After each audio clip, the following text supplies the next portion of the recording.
வணக்கம் நேர்களே. ஒரு கம்பெனியுடைய ஃபியூச்சர் பர்ஃபார்மன்ஸை பார்க்கறதுக்கு நிறைய வழிமுறைகள் இருக்குது. அதில் மெயினாக இந்த லீடிங் இண்டிகேட்டர்ஸ் அப்படின்னு சொல்லுவோம். இதுதான் அதை கரெக்டாக அசஸ் பண்ணி முதலீடு செய்வதை பற்றி சொல்லக்கூடிய விஷயங்கள் இருக்கிறது. அதில் இதை எப்படி நம்ம ட்ராக் பண்ணணும், அதே மாதிரி செக்டார் ஸ்பெசிஃபிக்காக இருக்குங்க signals for smarter investment decisions. இதை கவனமாக கேட்டு நோட் பண்ணி வச்சுக்கிட்டு அதை பார்த்தீங்கன்னா உங்களுடைய வெல்த் பல மடங்காக பெருகும். முதலாவதாக மேனுஃபேக்சரிங் அண்ட் இண்டஸ்ட்ரீஸ். இதில் பார்த்தோன்னா நீங்கள் பார்க்க வேண்டியது not on only on profit and loss பார்த்தா போகாது. Order and book growth, capacity utilization, 100% கெப்பாசிட்டியில் எவ்வளோ உபயோகப்படுத்துகிறாங்க, 70 and above is the best one. Then raw material trend, cost எப்படி இருக்குது. இப்போ உதாரணத்துக்கு பார்த்தீங்கன்னா இப்போ டாரிஃப்னால டெக்ஸ்டைலுக்கு நிறைய டியூட்டிலாம் குறைச்சிருக்காங்க. ஸோ அது மாதிரி இதெல்லாம் ஒரு ஷார்ட் டேர்ம் இன் நேச்சரில் ஒரு மொமெண்டத்தை கொடுக்கும். இது லாங் டேர்ம் பண்ணுறவங்களுக்கும் நன்கு இருக்கும், ஷார்ட் டேர்ம் பண்ணுறவங்களுக்கும் உபயோகமாக இருக்கக்கூடும். அடுத்தது technology and IT service.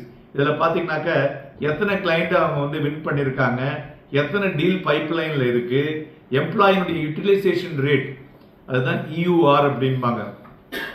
டெலிகம்யூனிகேஷனில் average revenue per unit ஒவ்வொரு இடத்துலையும் ஒன்று மாறும். தென் R&D spending, how much you are spending on R&D, IT will be the best one. Then consumer goods and retails, இதில் சேம் ஸ்டோர் சேல்ஸ் க்ரோத், அதாவது SSG அப்படிம்போம். அதாவது sales growth through the stores எப்படி இருக்கு. அப்புறம் கன்சூமர் சென்டிமெண்ட் இண்டெக்ஸ்னு இருக்குல்ல, அதை வச்சு தான் கன்சூமர் குட்ஸுடைய வியாபாரமும் நடக்கும். தென் இன்வென்ட்ரி லெவல் எந்த அளவுக்கு ஒரு மாதத்தில் இம்ப்ரூவ் ஆகுதுன்னு சொல்லிட்டு இப்போ நிறைய அந்த AI வந்ததில் கன்சூமர் குட்ஸில் பார்த்தீங்கன்னா ஒரு ஸ்பெசிஃபிக் மூமெண்ட்டில் நல்லாவே பண்ணுறாங்க. அது மாதிரி பேங்கிங் அண்ட் ஃபைனான்சியல் சர்வீசஸ் வந்தோன்னா அவங்களுடைய கிரெடிட் க்ரோத் எப்படி இருக்கு compare with deposits and loan. இந்த நான் பெர்ஃபார்மிங் அசட்ஸ் NPAன்னு சொல்லுவோம் இல்லையா, அதனுடைய ட்ரெண்ட் இறங்கினா பெட்டராக இருக்குன்னு அர்த்தம்.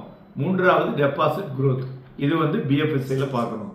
தென் எனர்ஜி அண்ட் இன்ஃப்ராஸ்ட்ரக்சர், இதுதான் பிக்கஸ்ட் ஒரு கெப்பாசிட்டி அடிஷன் அனௌன்ஸ்மெண்ட்டுங்க. கேபிட்டல் எக்ஸ்பெண்டிச்சர் நிறைய இருக்கக்கூடிய துறை. ரெகுலேட்டரி கிளியரன்சஸ் அப்பப்போ பார்த்துக்கிட்டே இருக்கணும். இப்போ பாருங்க, திடீர்னு சென்ட்ரல் கவர்மெண்ட்ல ஒரு புது ப்ராஜெக்ட் சொல்லுவாங்க, அதை வின் பண்ணிருப்பாங்க, அதுக்கு தகுந்த மாதிரி அந்த பங்குகள்லாம் ஏறும். Then capacity addition announcement, regulatory clearances and commodity price movements, இதெல்லாம் ஒரு கீ ஏரியா பார்க்கறதுக்கு. அதனால investors tracking sector specific leading indicators இது ஒரு பெட்டர் இன்புட். நன்றி, வணக்கம்.